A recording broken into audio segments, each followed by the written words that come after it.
అందరికీ నమస్కారం. నేను మీ రాజా. ఈరోజు మన రెసిపీ వచ్చేసి ఒక మంచి స్నాక్స్ రెసిపీ చూపిస్తున్నానండి. సాయంత్రం పూట వేడివేడిగా ఇంట్లోనే ఒక మంచి స్నాక్స్ రెసిపీ ఇలా చేసి పెట్టండి. బయట సమోసాలు కానీ బజ్జీలు కానీ అన్నీ ఇంట్లో ఉన్న వాటితోనే ఇలా చేసి పెట్టారంటే సంతోషంగా తింటారు పిల్లలు కూడా. ఎలా చేయాలో పూర్తి వీడియో చూడండి. రెండు వీడియోలోకి వెళ్దాం.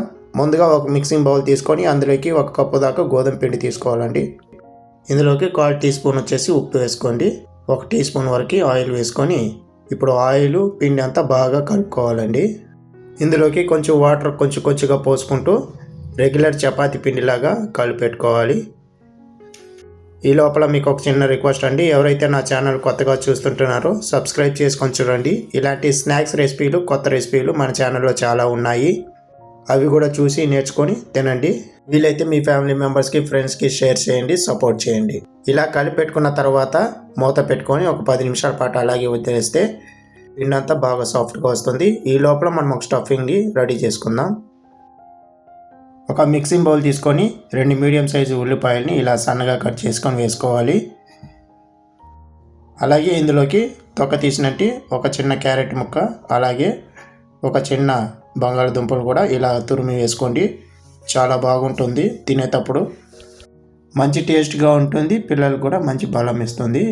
ఇందులో వేసుకున్న బంగాళదుంప, క్యారెట్ ఇందులోకి అలాగే ఒక 1/4 టీ స్పూన్ వరకు ఉప్పు వేసుకోండి. అలాగే 1 టీ స్పూన్ వరకు చిల్లీ ఫ్లేక్స్ వేసుకోండి. చిల్లీ ఫ్లేక్స్ లేదంటే మీకు ఇష్టం లేదంటే ఒక 1/2 టీ స్పూన్ కారం వేసుకోండి. అలాగే 1/2 టీ స్పూన్ వరకు చాట్ మసాలా వేసుకుంటున్నాను. ఇలా చాట్ మసాలా వేసుకుంటే టేస్ట్ అనేది ఇంకా అదిరిపోతుంది. తినేటప్పుడు మంచి వాసనతో సూపర్గా ఉంటుంది. మీకు చాట్ మసాలా అవైలబుల్ లేదంటే ఒక నిమ్మకాయని పిండి వేసుకోండి. సన్నగా తరిగిన కొంచెం కొత్తిమీర ఆకు వేసుకొని బాగా మిక్స్ చేసి పెట్టుకోవాలి. 10 నిమిషాల తర్వాత చూపిస్తున్నాను చూడండి. పిండి అంతా ఇప్పుడు కరెక్ట్గా మనకు నానిపోయింది. ఒకసారి అంతా బాగా మిక్స్ చేసుకొని ఇప్పుడు పిండి బాల్స్ అనేది చేసుకుందాం. నేను వీడియోలో చూపించే విధంగా చిన్న చిన్న బాల్స్ చేసి పెట్టుకోండి. అప్పుడే మనకు కరెక్ట్గా వస్తాయి అన్నీ ఒకే విధంగా. పిండి బాల్స్ వచ్చేసి ఈ సైజులో చేసుకొని ఇప్పుడు వీటిని నేను చూపిస్తాను చూడండి. కొంచెం పిండి చల్లుకుంటూ నేను వీడియోలో చూపించే విధంగా మరీ పల్చగా కాకుండా మరీ లావుగా కాకుండా మీడియంగా ఉండేలాగా రుద్దుకోవాలండి. ఇప్పుడు పూరీలకి ఏ సైజులో అయితే మనం చేస్తామో అదే విధంగా చేసుకోవాలి. ఇలా రుద్దుకున్న తర్వాత ఒక చిన్న మిక్సింగ్ బౌల్ తీసుకొని అందులోకి 1 టీ స్పూన్ దాకా మైదా వేసుకొని కొంచెం వాటర్ వేసుకొని ఇలా పిండిలాగా చేసుకోవాలండి, అంచులకి పూసేదానికి.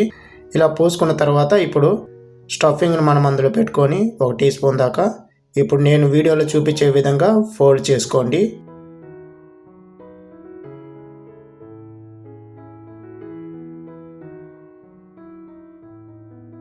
ఇలా ఫోల్డ్ చేసుకున్న తర్వాత ఎడ్జెస్ కూడా కొంచెం పిండి రాసుకొని ప్రెస్ చేసుకొని ఇప్పుడు వీధి కూడా ఫోల్డ్ చేసుకోవాలండి. వీడియోలో చూపించే విధంగా చేసుకోండి అన్నీ. ఈ విధంగా చేసుకుంటే స్టఫింగ్ అనేది బయటికి రాకుండా ఉంటుంది.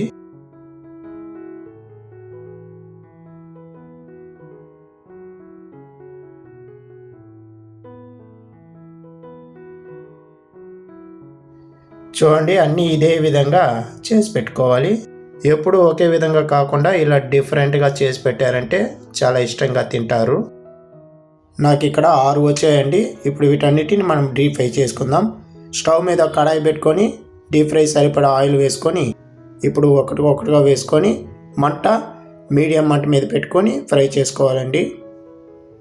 ఇలా వేసుకున్న తర్వాత ఒక 2 నిమిషాల పాటు అలాగే వదిలేసారంటే కింద భాగం అంతా బాగా ఫ్రై అయ్యి పైకి వస్తుంది. అప్పుడు మనము గరిటె పెట్టుకొని 2 వైపులా తిప్పుకుంటూ కాల్చుకోవాలండి. మంచి గోల్డెన్ కలర్ వచ్చేంత వరకు ఫ్రై చేసుకోవాలి. ఒక 5-6 నిమిషాల పాటు ఫ్రై చేసుకుంటే సరిపోతుంది.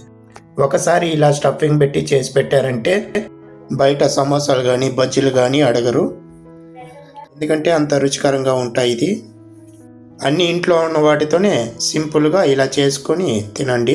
ఇలా మంచి కలర్ వచ్చిన తర్వాత మనము వీటిని సర్వ్ చేసుకొని తినటమే. చూశారు కదా, సింపుల్గా చేసి చూపించాను. మీరు కూడా ఇంట్లో ఇదే విధంగా చేసుకొని మీకు ఎలా వచ్చిందో ఫీడ్బ్యాక్ నాకు చెప్పండి. ఈ వీడియో మీకు నచ్చినట్లయితే లైక్ చేయండి, షేర్ చేయండి, కామెంట్ చేయండి. మరిన్ని వీడియోస్ కోసం నా ఛానల్ని సబ్స్క్రైబ్ చేసి పెట్టుకోండి. ఇలాంటి మంచి మంచి వీడియోలు నేను చూపిస్తాను. ఈ వీడియోపై మీ అభిప్రాయం ఏంటంటే చెప్పండి. అలాగే మీకు ఏమైనా డౌట్ ఉన్నట్లయితే నన్ను అడగండి, తప్పకుండా రిప్లై ఇస్తాను. మళ్ళీ వీడియోలో కలుద్దాం. ధన్యవాదాలు.